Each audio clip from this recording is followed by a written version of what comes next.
I think we're good. Yeah. No, I was looking at the wrong page. This already is bad so far. I don't even know how long I sat there for. Zach had nothing to do with that. Zach, right now, okay, this is the big thing for me at least. Maybe you guys didn't believe me. Maybe you're a little bit smarter than me. I did completely believe that Zach was dead. He is now risen.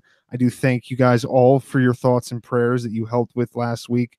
I'm sure Zach is very appreciative too. I would be, well, I don't. If I came back from the dead, I'm not sure if I would really give a fuck. I'd just be like, "Fuck you." I'm not. I don't need to talk to you people. I have better friends now. I have friends that like me because I'm like I resurrected myself.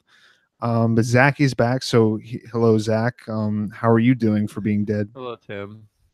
I'm doing well. I many thanks to all of the loyal Yumi and BTC listeners and to my Percocet for making the last week of my All life more inclusive. bearable.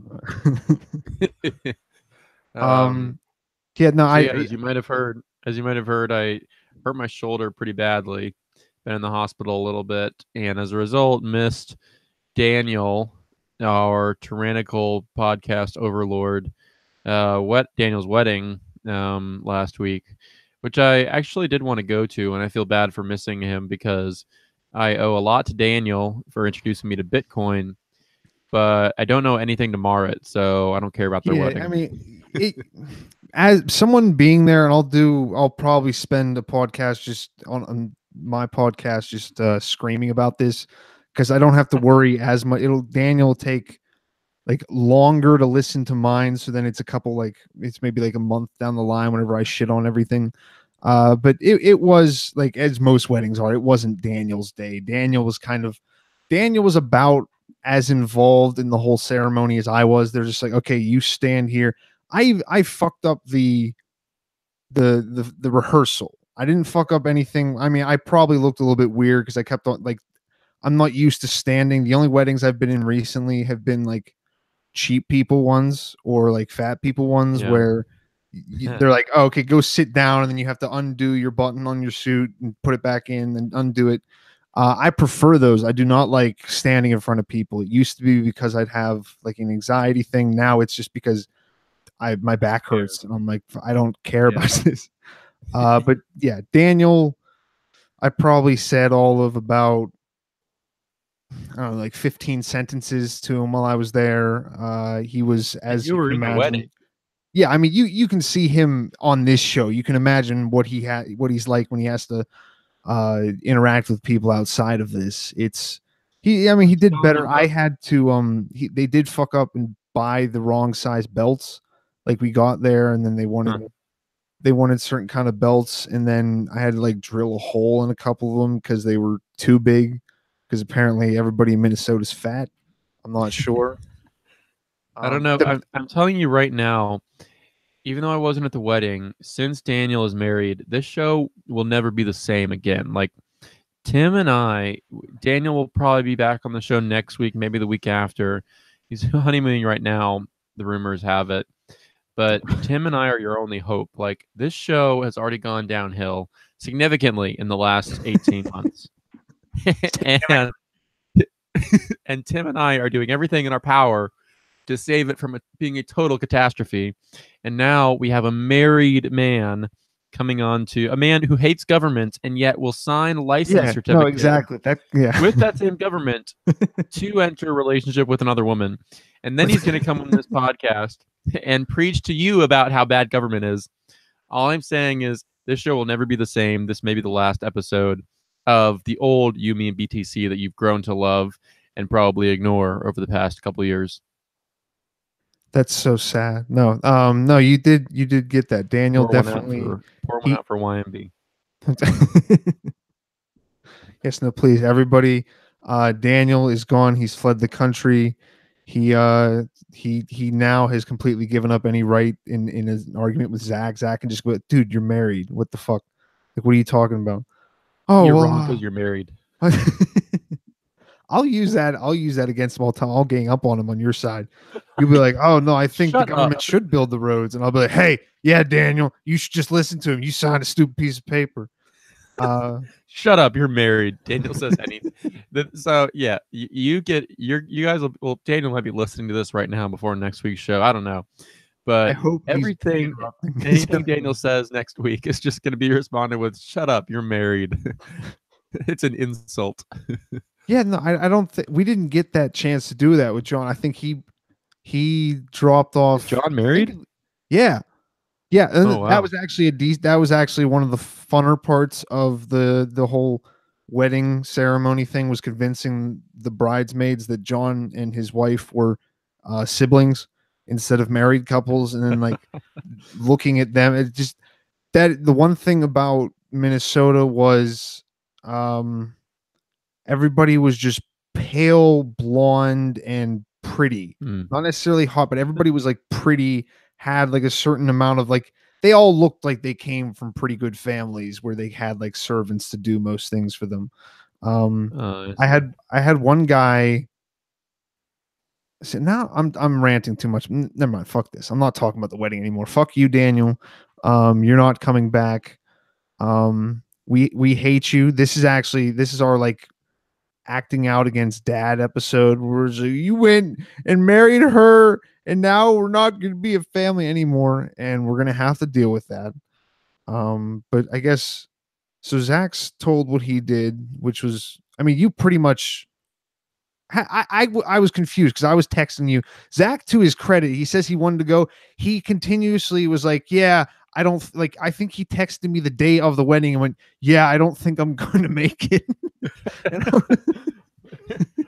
Yeah, so I mean, I do like I so I'll be honest, I really wanted to go so that Tim and I could hang out because again, I've never met Tim in real life. We've never drank together. We've never shat on Daniel together. We've only been Google Hangout friends. So I wanted to go to see Tim, and I do like Daniel a little bit, so I wanted to go to like support him, I guess, for the wedding. But when push came to shove, the day before the wedding, I was too medicated and too injured to make it to the airport, and so I had to text Tim and say I'm not coming. Actually, looking back, I realized I texted Tim saying I wasn't coming. I never texted Daniel saying I wasn't coming. I think I thought I oh, texted both of them. I think somebody. No, I think Daniel might have been like, "So is." I'm like, "No, he's all fucked up. What are you talking about?" I counted you out as soon as you texted me that. Like I would have just no like, nah, Daniel, I'm sorry, I have a cold. It's I can't make it really. I It's have a you weren't stub even a toe. groomsman, which is a slight to you. I Yeah. yeah, I so I thought I deserved a groomsman spot. A little salty, but whatever. I had to make sure I was even invited. 4 or 5 episodes ago, yeah, I no, I was forgot like about that. I was He's, like, oh yeah, "So," didn't you get it's the like, invitation? oh yeah, it's in the mail. It's in the mail." Oh, true, okay. It's like I sent it out 2 months ago, but don't worry, it's coming eventually. Daniel and I were roommates. He dropped out while he was rooming with me. He dropped out of school completely because we were roommates, but we were still roommates for a semester. I forced him away. Why did you force Yeah. Daniel away? Um, I don't know, I thought we were pretty good roommates. He watched he would watch Bob Ross marathons. I would do homework. He would vape. I put up with so much vape odor in our room. I clouds. Wasn't it that was you guys weren't it was supposed to do my that there, right? Or something? when we weren't. Daniel got a fine, or he got a warning, and then he got a fine, and he may have gotten a second fine. I don't know, but at least one. It was my room, or it was his desk, and then my desk, and then the window. And so with the airflow, all of his vape would just parade right in front of my nostrils, like peach rings and Fruit Loops and sweet milk and raspberry Oh, you whatnot. mean moo juice? You mean moo? Yeah, Call moo it by the right juice. name, Zach. Moo- Don't. It's Sorry. Captain Admiral Gall or whatever the fuck his name is. Yeah, I apologize. Moo juice. Just filling my nostrils every evening. And like some of them smelled okay, but I didn't want to smell it all the time. But I put up with it because I love Daniel. And I didn't even get a groomsman slot. Like you don't have to make me your best man, but like a groomsman. All Sorry, right, we're done talking about this wedding. yeah, no, I We was like, don't I need to push away from the wedding, and then I also realized that the only thing I tweeted out had just the thing that takes people to the YouTube homepage, so I was just dumb. Not that's not normally how things work. Yeah, no. So Daniel's gone. Zach had, I guess, something else, possibly due to the medication. See, I think a lot of these stories, it was also my wedding story, a lot of substances are going into your body and it changes how you make decisions. So according to what Zach has told me, he's basically attacking every single person on Twitter. He is now the scourge of everybody. Wait, Um, who? Sorry, I zoned out.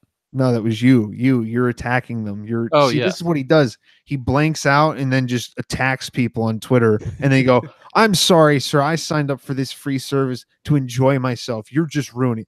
That's kind of what I don't understand with the blocking. I mean, I guess I get if I you don't. just Yeah. continue to go at them, but unless you have someone who like every single day just tags you and goes, "Fuck you," I'm not gonna block. Like what you don't want to hear a part of a discussion anymore, especially with what I imagine this is over. Like it's not like you're arguing over a gender politics or stuff like this with people on Twitter.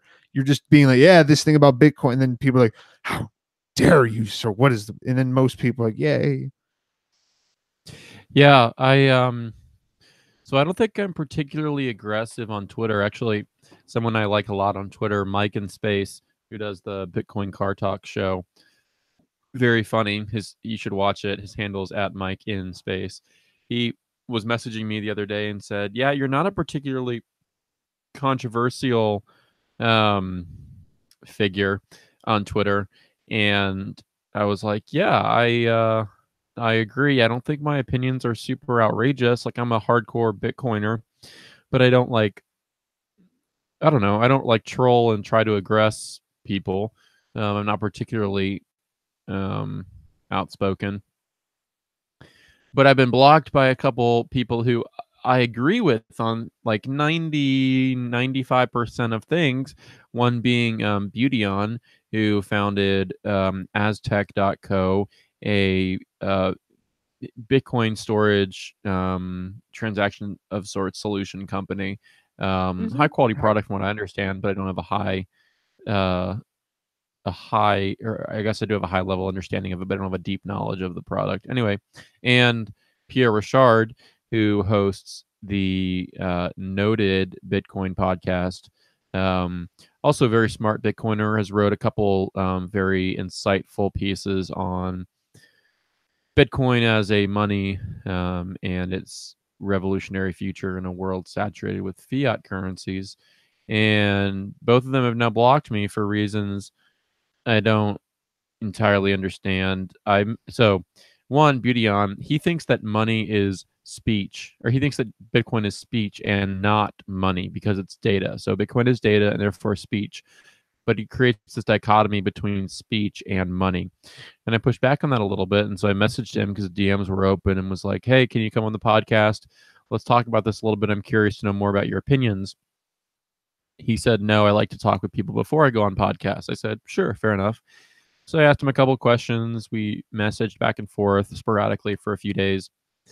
Then I messaged him something about how like that the dichotomy didn't really make sense to me. Why something has to be speech or money and it can't be both, because obviously, at least in the US and a few other jurisdictions, speech or money is a form of speech. And he just responded with, "Please don't message this account again." So obviously I messaged the account again, and I just said, "Wow," because he was engaging in dialogue pretty regularly up until that point, and then just stopped, which was a little bit surprising to me. And then I was blocked. So wait, Um, his contention is this about not protecting Bitcoin? Like where is he coming from about like what's the he thinks actual his idea is like governments can't restrict Bitcoin use because it's speech. And I'm like, okay, yeah, that okay. makes sense. But he thinks Bitcoin is speech and not money. Like it's not a medium of exchange or a store of value, which is just like patently false.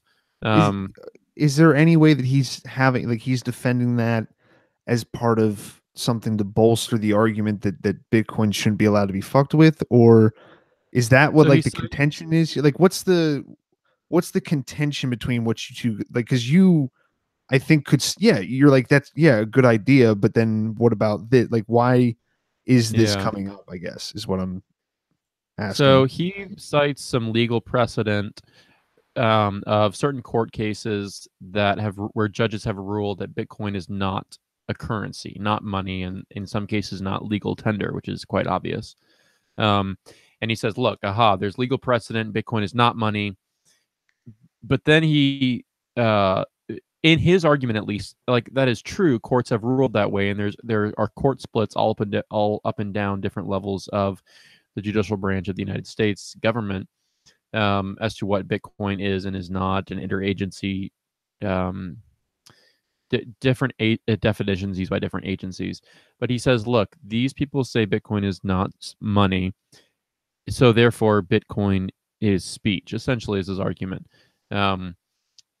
What those cases really have ruled is that Bitcoin is a commodity, and that's quite convenient for Bitcoin as money because almost every form of money has originated as a commodity. Almost every form of hard money, not fiat money. Although obviously paper is a commodity, and that was the first form of fiat money. But regardless, ruling that Bitcoin is a commodity legally in the United States does not in any way mitigate its status or its potential to be money. And that's just his support, I guess. I'm rambling now at this point, but essentially, he cannot defend the dichotomy that he's presenting, where Bitcoin is either speech or money. He's just adamant about Bitcoin being speech, at the exclusion of Bitcoin being anything else. What he doesn't seem to understand. So this is the main takeaway. What he doesn't understand is that money is an adjective; it's not a noun. So, in the same way that money was or rocks are money, or gold was money, or feathers and different types of metallic objects have been money, and paper is now money. Now, lines of code can also be money. They still keep their essence as a commodity, more or less, of lines of code or some sort of metal or paper or something, but they now take on the identity of being money, which is an adjective applied to a certain noun. So, Bitcoin as speech, that's a characteristic that Bitcoin has. Speech is a noun. Bitcoin is also speech, but Bitcoin is money, and that's a specific adjective that applies to its particular use cases in a variety of settings. Like logically, linguistically, his dichotomy just doesn't really break down. So it doesn't really hold up. It breaks down. So all of that is things I wanted to sort of parse with him and discuss a little bit. And then he blocked me, which was sad. I don't care. He's wrong, but I think he's not totally dumb. Like, he's built a good company, a solid product, as far as I can tell, and is thinking very critically about what Bitcoin is. But he misunderstands Bitcoin and is making a flawed argument. So he blocked me. That's block number one. I think probably, if anything, he's either thinking he's heard the argument before and be like, no, I don't want to hear this, or just in the way you described it and the way you're thinking about it, I could see him just not understanding that, especially through text or just the way he thinks, because he's a software engineer. The way you're Yeah. describing, just like, because I was thinking, whenever you first said the thing about it's not a noun, it's an adjective, I was like, oh, okay, that really does explain a lot. But at first I was like, no, that doesn't make sense, because we do consider it as like a separate thing, and that could be from any number of different like ideologies he has. But I liked that, where that seemed like they Yeah. explained it a It's decent way. But like, you're coming from it from a like a law perspective, which I don't know why I'm yeah. trying to play like Dr. Drew in there, or whatever the fuck his name is, and just Well, he's Zach. trying to come at it from a law perspective too. Like, he's citing certain court cases and saying, "Look, which is odd to do. I'm pretty sure he's Yeah, an anarchist, or at least close that's to an what I anarchist." But like, but like that's what I would do if I was trying to argue law. I'd give cases, but you're arguing actual law. I think there's like yeah, a different, like, I wouldn't be able to do that. I would just be like, well, there was this thing that happened once, and it's because I mean, I don't yeah. know, but like, a precedent doesn't force something to be; it just makes it more likely, right? It's just, well, a court opinion is just that. It's just one judge's opinion, and it's an interesting data point for future reference, but Okay, it okay. is in no way like objective truth. It's just, they're called court opinions for a reason. They're not law. They're not set in stone. They're one judge's opinion on a certain case, and often very limited in scope. Um, so you can't extrapolate too much from them, and especially as an anarchist, it's a very odd source of evidence for an argument you're making. I think Like, I respect him a lot as an intellectual. I wish he hadn't blocked me. I just think he misunderstands the language he's using and the argument he's trying to make, which I ultimately think his conclusion is false. It's sort of like saying that this beer is a beverage and brown, or either a beverage or it's brown. Like, that dichotomy doesn't make sense. Like, the beer is both a noun, a beverage, and it is brown, a color. It's both things simultaneously, and multiple things can be brown, and a whole different category or a whole different set of things can be beverages, and this beer happens to be both of them. Like, it just doesn't make sense from any rational point of view. So I wanted to engage with him a little bit on that, because I love like discourse, and I love like arguing with people, not to be like aggressive towards them or antagonistic, but just to sort of understand why they think what they think. But he didn't really want to do that with me, it seems. There's there like you're saying you don't want to be aggressive with people. There's something, especially it seems like with Twitter, not that I don't want to put myself, oh yeah, I go out and I speak my mind in public. I mostly don't do that. I'm not like normally running around in public screaming at things. But there's kind of there doesn't seem like there's as much, like, people are much more sensitive to any kind of aggressive contact with another person, to where it's like automatically, what you don't you disagree, so therefore you're kind of the enemy. Like the argument, it's because Twitter is so much about arguments. I think people then just jump right from, oh, you said something, to this man is challenging my authority in something, and all this stuff. I mean, I guess it's different because it's like a DM, but these are more exciting DMs than I have. This is good. It's just love. Hey, Yeah, that was a bad joke. no, no, sorry, I was typing something. My boss is No, DMing me on you Slack right probably now. wouldn't laugh at it. No, I agree. Like, my DMs are pretty boring, but I like Twitter is a great. I spend way too much time on Twitter. I was just watching Nick on Vortex's show earlier this evening, and he said he's addicted to Twitter too. I think Twitter like kills your brain cells to some extent, because I find myself having a lot better, a lot higher quality of ideas, which some people might laugh at because all my ideas are pretty poor quality. But I have higher quality ideas when I'm not spending so much time on Twitter. It's sort of a mental vacation, and it's fun, but it's not super productive. Oh no, Although no. I in mean, like in a few ways, I got the job I'm moving up to New York for via Twitter, which is exciting. Like, I met people on Twitter and applied, like found out about it via Twitter, and Twitter definitely helped. But I think Twitter is great for entertainment, and I'm too addicted to it. Yeah, my DMs aren't always that exciting. I didn't even DM with Pierre, who just blocked me. okay. What was the So, name of the person you were just talking about? That's what I meant to ask. Because the only person I've uh, found is Pierre on there. What? the other guy is beauty on underscore, like beauty as in beautiful, on Oh, underscore. okay. Yeah. Um, I'm not entirely sure how that Oh, pseudonym is he has pronounced. an abstract art cover picture. That's just great. Bitcoin Yeah, yeah, is, and then he's big into abstract art. Um, but okay. So Pierre. yeah, Pierre. So Pierre and I have been on a few shows together. He's been on my show, and then we cross pollinated that episode. He published it on his show as well. We've been on Vortex's show. Um, been friends on Twitter for a while. I'm trying to remember if we've been on any other shows. Not that I remember.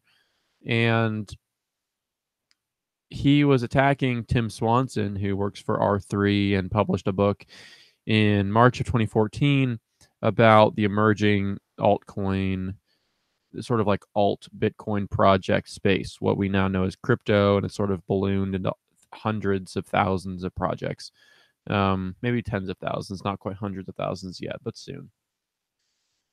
And Tim essentially lists a few projects, basically everything that existed at that point, like Ripple and Colored Coins, and I think Mastercoin is in there, and Counterparty, and all of these things, and explains them. And very simply, like maybe 2 or 3 paragraphs per project. It's about a 120-page ebook, very short.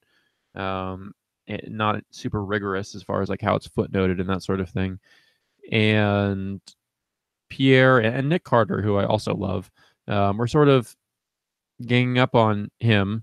Not to make it sound unfair, because I mean I disagree with Tim on a lot of things, and he should some of his bad opinions should be ganged up on by people who are right. But I didn't think their criticism of his book was particularly warranted, because they were sort of slandering it as a scammy publication that should be ridiculed and that some sort of skeleton in his closet.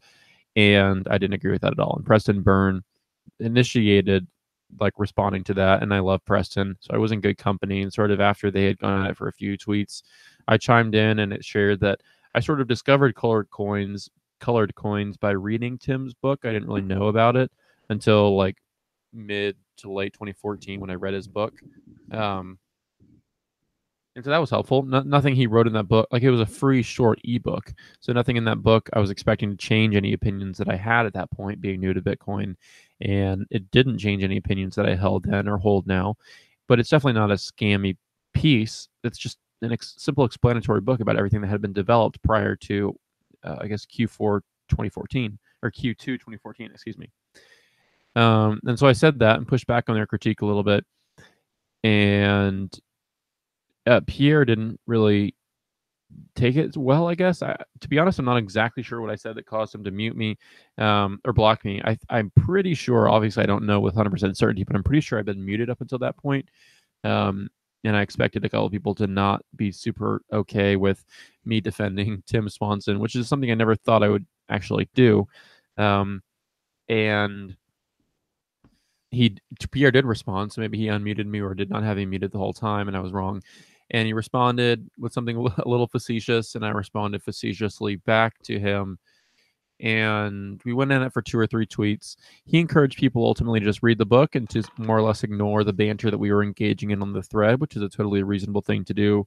And I chimed in, sure, and mentioned in Tim's acknowledgement section in the book, he lists a bunch of what you might consider prominent Bitcoin thinkers who he says Tim lists as reviewers of his work, who offered some level of feedback, that sort of thing, like Kyle Torpy, Vijay, what's his last name?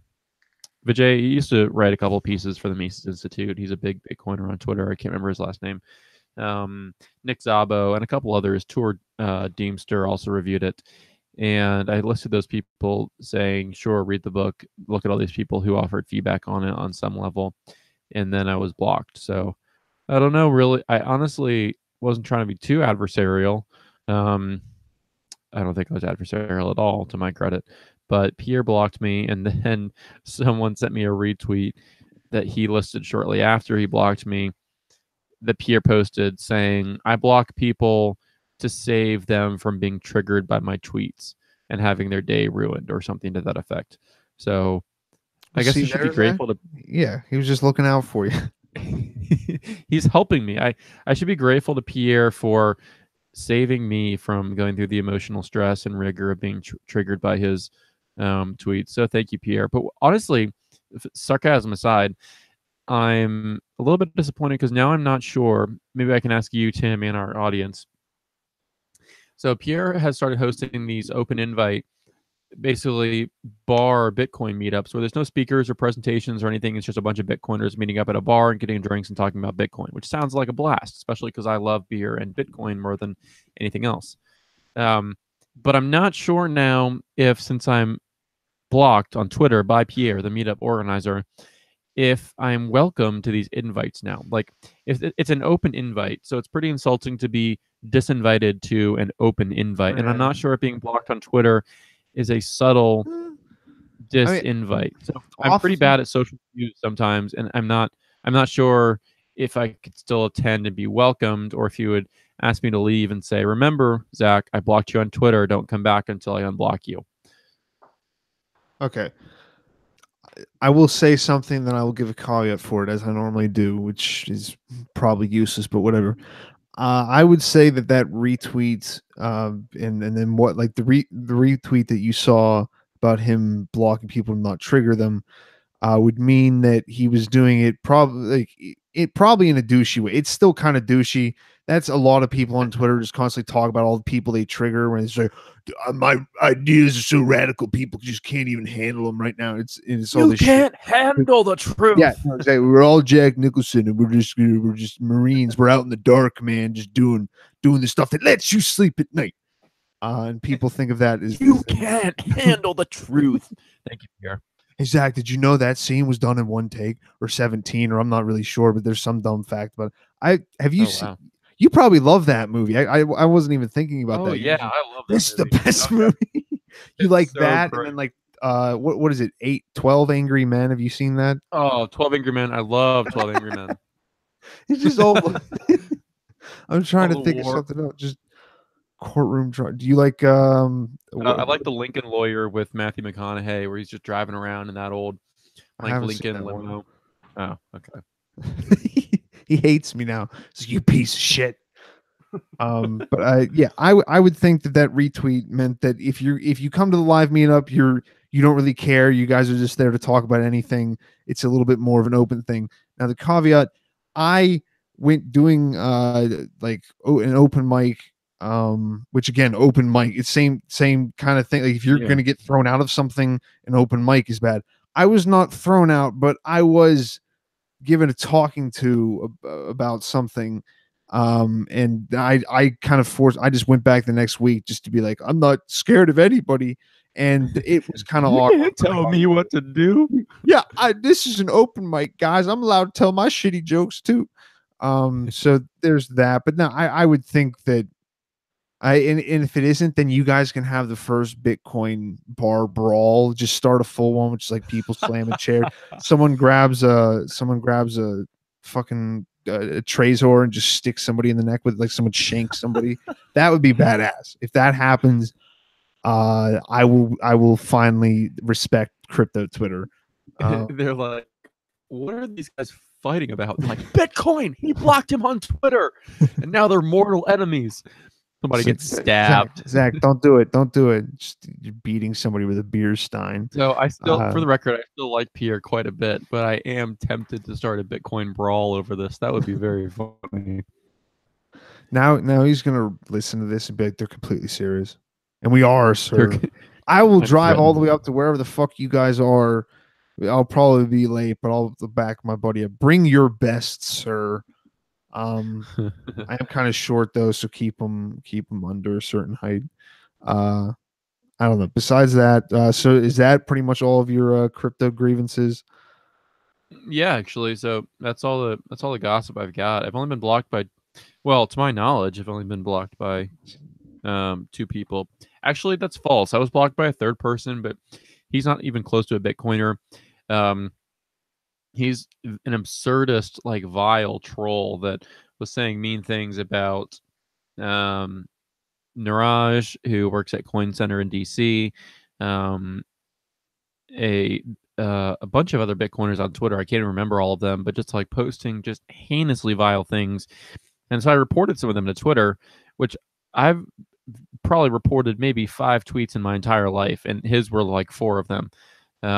Just heinous things. And then someone found out, as I messaged one of my Telegram groups about him. We were all discussing it, and someone from that group told him, yeah, Zack was one of the people who reported you. So he blocked me and now hates my podcast and tells like all of his 100 followers or something to leave 1-star reviews on iTunes for my podcast.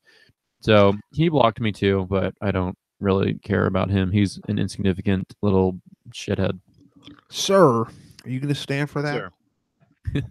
I will not stand. I actually did. Someone sent me a screenshot of his tweet, one of his tweets urging his followers to leave 1-star reviews. And I was like, hey, if you guys want to leave 5-star reviews, go for it. A couple people did. I honestly don't care. The podcast is, so we actually have a huge podcast special release coming out this week on the Coin Pod. I'm pretty excited. It's an all week long sort of thing. But the podcast I really just do because I want an excuse to talk with people who I think are building cool things, and that's ultimately the only reason why I do it. If anyone wants to listen, it's cool. And sometimes, so to be fair, sometimes it's a little bit addicting. Like notifications, interactions on Twitter are like a drug. They can be addicting. And so when people do start resharing like my podcast and commenting on it, on a particular episode, I'm like, this is hype, let's go. And then the next week, maybe less interactions and less favorites and retweets. And I'm like, damn, this episode sucks. But I just have to remember the reason why I started it, which is for my own entertainment and education, both No, probably. But no. The audience right now needs to get Zach on the highest high that he's gotten as far as interaction. And then what I like, still listen to the episode because, or listen to the podcast because I talk about it every single time in mine. Zach has like actual people come and talk to him, so it's not just Zach.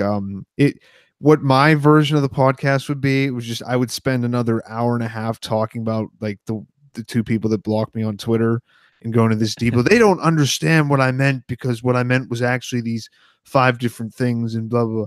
But Zach does a good job with that. But also, so still watch the episodes, probably rate them because he might not notice that as quickly. But go back and forth from like 1,000 retweets to 0, just so you can get him hooked. Because then he'll do them forever. Yeah, yes, this is great. Oh shit, this episode sucks. Just every day you'll get to see his tweets as he just moves through, just like depression high, depression high. So if you guys want to do that for somebody, definitely do that for Zach. I mean, if you're gonna listen to podcasts, you're gonna click. At this point, like I get that the whole thing is that we're supposed to probably use them sparingly so that we actually promote good content, but that's not what happens. Liking and retweeting something, this is not like an actual market, people. These are pretty much, unless you're talking about how many times you can do it before it breaks your screen, this is a goddamn. I was hoping I thought of the term by now. But it's there's no scarcity in this market for retweets and shares or retweets and likes. So just do it, and then that control people with it. If you really need to just destroy people, if you need some part of Twitter to just harass people, then just retweet. Never mind. This is a terrible bit. I'm so sorry that I even tried to start down this way. I agree with you. I shouldn't. I don't know. Twitter is, I think I focused too much on promoting it on Twitter. I need to build out the CoinPod website a little bit more because Daniel still gets a lot of traction on his on this show, obviously, even though like the You Mean BTC Twitter account isn't like the most active. Like I try and throw some good content on that. It's a shared Twitter account. I think I try and throw some good content on there every now and then. But I've been told by a bunch of people that I have a good podcast voice. I just think, well, 2 things. I don't know if that's true, but I think Tim has a better podcast voice than me. No one has If ever you go said listen that before. to his, if you listen to Tim's 2 cents, no, it's true because you're just mellow, and I don't think I have a good podcast voice. But what I want to have is good podcast content, and I don't have good. I think I don't have good podcast content or good podcast branding, and I need to fix those because you can't live on a good podcast voice forever. No, yeah, the branding probably is way more important than anyone really would like to admit, as far as like who's killing it versus who is kind of just doing what I'm doing and just be like, hello, people, don't do. I'm basically just like a shitty poor man's. Fuck. This is exactly why Peterson. What's his first name? The guy. You just make your bed, boyo. Yeah, Jordan Peterson. Yeah, I'm just the shitty poor man's version of that every time because I don't have the branding. I don't have the branding that Zach does. And then Zach, if like, again, if we're gonna get all the retweets, you guys can do that. But Zach will also promise to get better branding and force Daniel to give us more wages. And I'll kind of just ride his coattails up the like. I'm gonna be. I understand why people do these minimum wage laws now too, because it's just like I'm just like, yeah, raise it up because and it'll drag Zach down eventually. But at the beginning, he'll think it's good too. But so what you don't realize is Tim and I, well, maybe Tim just hasn't told me about it. But as far as I know, Tim and I have received 0 shares of all of your donations to You Mean BTC. Has Daniel shared with you, Tim, the pot? No. See, what do you? and What do you think he is? because it's Bitcoin, we have no way of demanding to him that he shares with us. But there's still a pot of donations. I need to check the address to see exactly how much has been sent. Maybe we should do that for one episode. Just see how Hey much Daniel, money. we have this new segment. It's called "Where the Fuck Is Our Money." If Yeah. you had been at this thing, maybe we would have remembered. It completely slipped my mind. Yes. If I'd been at the wedding, we would have definitely cornered Daniel and say, "We're going to murder you, and you're not going to marry this woman unless you Yeah, give us our share of the no, pot." right in the middle of the way. If anybody thinks, well, this man owes me money, This man owes me a Bitcoin at least. Imagine that we probably have like half a Bitcoin. So if we go back to when I first started the show, which I guess was like a year and a half ago, maybe I don't remember, maybe a year and a half ago, maybe. I'm trying to And remember if I I was there like I eh, was definitely there at the started. Bcash hard fork. Yeah, you And were I think sporadically at first. I'm trying to remember if I remember doing a show with you in my old house. Um, it definitely how wasn't long have when you I was been still in your new house? 2 years. Oh, So I'm yeah, I thinking haven't I'm been on that thinking it was long. when I started here because I think John was still around for a little bit until I got out of there, Has it and been then 2 years? It can't have been two. Maybe it that has been was 2 years. 'Cause- I Octoberish of 2016, I guess. Yeah. Uh, that was when yeah, I like moved in at the wow. beginning of that. I mean, I think you were definitely on. You I was weren't there on every single sporadically week once in a for a while. while. Yeah. Yeah. I don't remember my first episode. I think I came on. Daniel had me talk about how I got scammed out of some bitcoins on local bitcoins, which was pretty funny. But Mhm. if we go back and look at my first episode, and then obviously Tim from the beginning, and divide up all the donations pro rata by episode, we definitely owe Daniel owes us a lot of Bitcoin. That's for sure. Oh yeah. No, he's holding most of it back because, well, probably for this fucking honeymoon, whatever the fuck he's doing. It's probably where most of this stuff went. True. Um, You all are funding his honeymoon, you schmucks. yes, no, thank you, people. Thank you for donating out of pity whenever I whine about it. But you can donate, and I guess this is a little bit late in the show, but donate to us. Give us all of your money.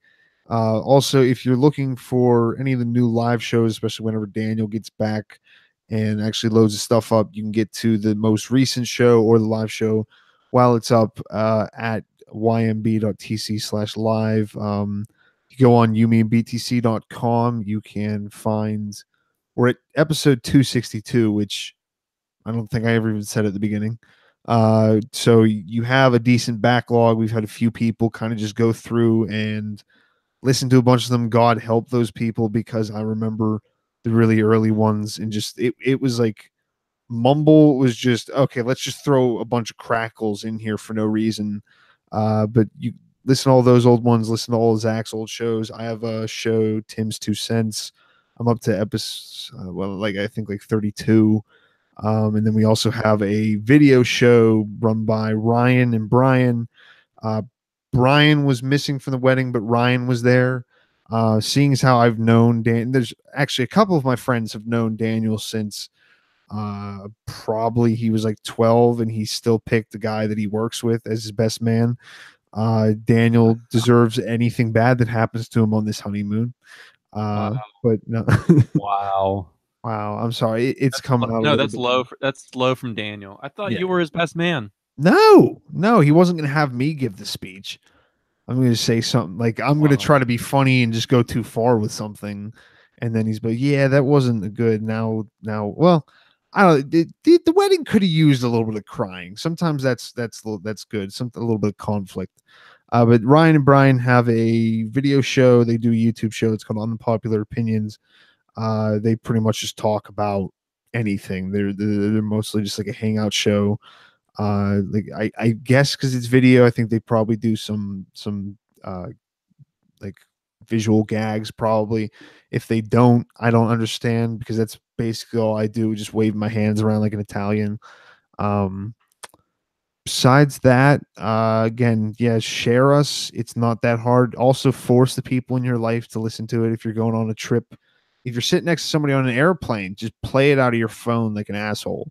Just download so you don't have to use the Wi-Fi, and then just blare at loud volume. Be like, I don't have headphones because my ears bleed when I put them in. Make it about like a disability, and then they'll have to pretty much. Just not on Yeah. takeoff. But besides that, I don't know. I had like a vague idea of what to talk about. We've pretty much gotten through most of the episode, thankfully, on Zach and putting everything on him. But I wanted to. Again, I wasn't exactly sure where I was going with this. Fuck, I open up my window now because it's kind of cold here, and now just fucking bugs are attacking everything. Um, maybe this was something with a tweet. Maybe it's something that I saw from you. I think did you recently tweet at Amir Taki Yeah. at all? Yeah. About Tweet what? something? Okay. No, I don't even remember exactly what it was about, but this made me start to think because I followed Taki if like partly just because I mean I've described how much I like respect him on here before, but also just because he is a different opinion in the kind of Bitcoin space where he kind of does Yeah. spend most of his time railing against um pretty much any kind of most organized kind of establishments in the space, and just saying how it's kind of just it's turning into just a money thing and people are doing what they always do. But also he has like some kind of weird like anarcho syndicalism, I think, is the closest thing to what Mm. he really preaches, because I've read a few. He'll retweet or post some like, and I understand this stuff kind of because I've read like libertarian tracks, stuff like this. But it's kind of it's interesting to me to remember that there is kind of a like an anarcho socialist side to Bitcoin still. And I have one of my buddies from high school, which I haven't seen for a while, but we'll talk about Bitcoin. He's at least interested. He still thinks it's not the best thing, but he's at least interested in it more so than most of the rest of my friends are. Most anybody else, if it's about it's never going to come back, it's over now. He it leans more towards that kind of um, well, Bitcoin can at least be used as a power of people against corporations. I guess this is kind of where I was trying to go to. Um, as far as just like Yeah. Bitcoin, I kind of wanted to go over the differences between how you and I would look at Bitcoin and its uses against both government intrusion, but then also like modern corporation intrusion. I guess first off, you can do whatever you want, but what were you tweeting talkie about? I think I was tweeting with him about immigration. That's the last like little. So I don't engage with him much, but we are engaging on um, immigration recently. And what was he saying? I was saying something like immigration laws are bad, or like in general, categorically, immigration laws are bad. I think I don't know. I don't want to saying because I can't exactly remember what he was saying, but it had to do with privilege of, and I think Drain also from immigration, with him about what I thought were some of his factual inaccuracies on immigration and um, the benefits of open borders and more liberal thing. I mean, like, well, who among us isn't like part of an immigrant family in the United States?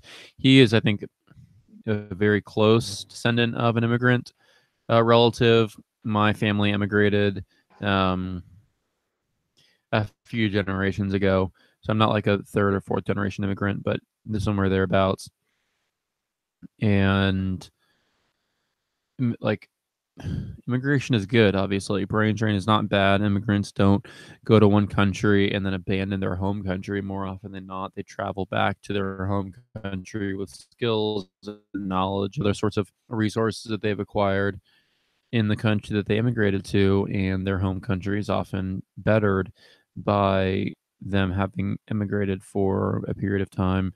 Um, I just don't really understand anti-immigration arguments from any point of view, from like a economic deterioration point of view, from a security jeopardization point of view, from as bogus as it is, from like a cultural purity or ethnic pollution point of view. Like immigration per se, categorically, like almost in any context, is good. Like there's literally almost no downside to immigration. And I hate when people smear immigration as something that's bad. So I could ramble about immigration for a while. I have a lot of opinions on it. I think our H-1B visa quotas need to be raised. I think H-1C visas, which is like a nursing, if I remember correctly, sort of like a high-skilled medical professional visa. I think specifically for nurses, those quotas could be raised significantly. I think the American medical system would benefit from a lot more high-quality medical professionals.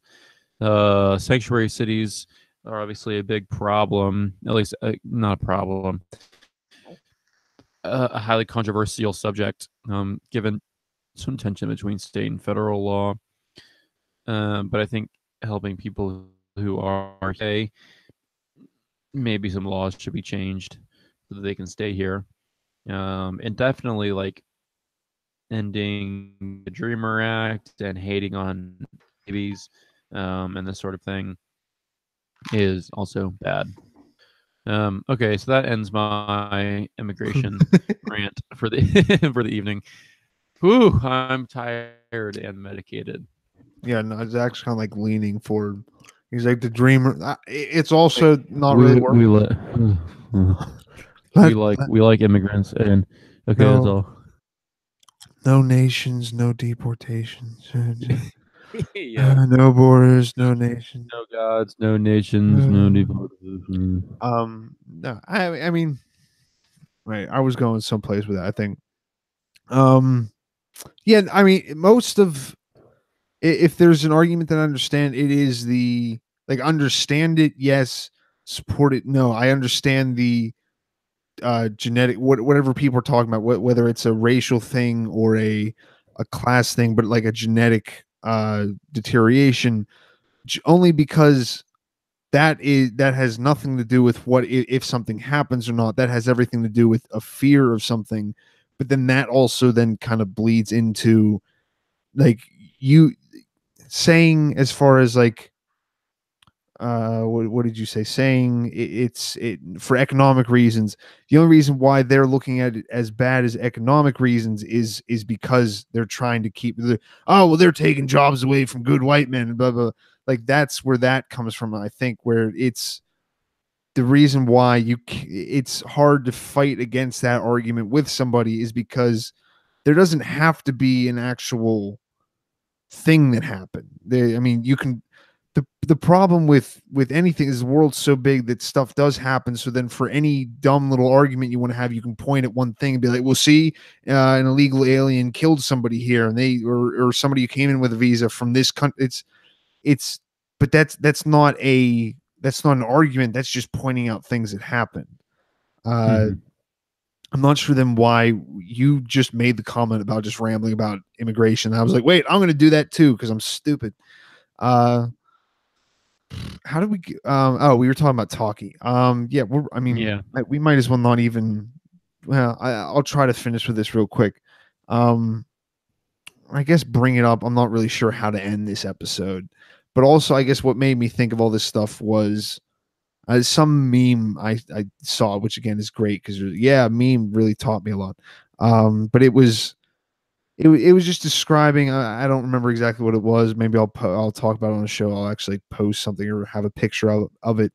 But it was some people are complaining about like the established rich people. Some people are complaining about the bank. Some people are complaining about the government intrusion. Some people are complaining about corporate um, intrusion in their lives. Bitcoin, or at least crypto, this new invention, this maybe not new invention, but new developments in all of this, gives us the tools to fight most of those. At least Yeah. fight them. It doesn't mean that you're going to overcome something, but at least fight them. I don't. this is why I wasn't sure how to talk about this, because that pretty much I just wanted to say that, and I guess that almost works as just a way to close things, something to remember with crypto. We harp, or at least I harp too much on not focusing on the price and this stuff, but actually having this stuff, and we can go, instead of just complaining on Twitter, instead of just blocking people on Twitter, instead of just complaining about things that happen, we can actually work on things that will help that stuff eventually. And that won't be done with me by me. That'll be done by the people that Zack inspires with his new ad campaign for the Coin Pod, which get on that and listen. Just follow him on stuff, retweet it. Again, force people around you to listen to it. Do you have anything particularly you want to say to the nice people, Zack? I would just, I would just like Daniel to pay us our share of the Yeah. donations pot. I would also like all of our listeners to visit Tim's The Coin Pod show. You can find on YouTube and How dare Spotify you? and How everything dare else. you? How dare you? And also check out Coin Pod at The Coin Pod on Twitter. Just a simple, short Bitcoin podcast. I'm actually, so I mentioned we have a super cool special release coming out next week. And then after that, I'm actually taking the podcast on a hiatus for the rest of 2018 because there are some writing projects that I want to focus on instead of focusing on podcasting right now. But then we will return in 2018 with some super fresh podcast episodes per the norm. So it's been a fun almost a year so far. We started in February, I guess, of podcasting, but we are taking a bit of a, oh, excuse me, a bit of a break after this week. So, uh, um, no special closing announcements. This has been a fun episode, rambling with you all about being blocked on Twitter, immigration, Bitcoin, and Tim's or Daniel's wedding. But this episode is called Zack is Triggered, and yeah, needs to be safe in his little safe space Bitcoin bubble. And what, you know what people do yeah, that? stop That'll be, triggering me. yeah, the donations will do that. The donations Yes. get rid of triggering real quick. But no, thank you guys. Meet us next Thursday. Daniel, I think, is going to be back. Who knows? If one of you guys find him someplace, say thank you and then beat the shit out of him. Tell him it's from Zack and Tim. He's not responding to any. I already sent him a couple annoying texts, so he's not responding to those. So if you guys can get to him, please do so. Don't Yes. do that, please. Dear God, Google, don't get me for this if he dies. Thanks, guys. Have a good night.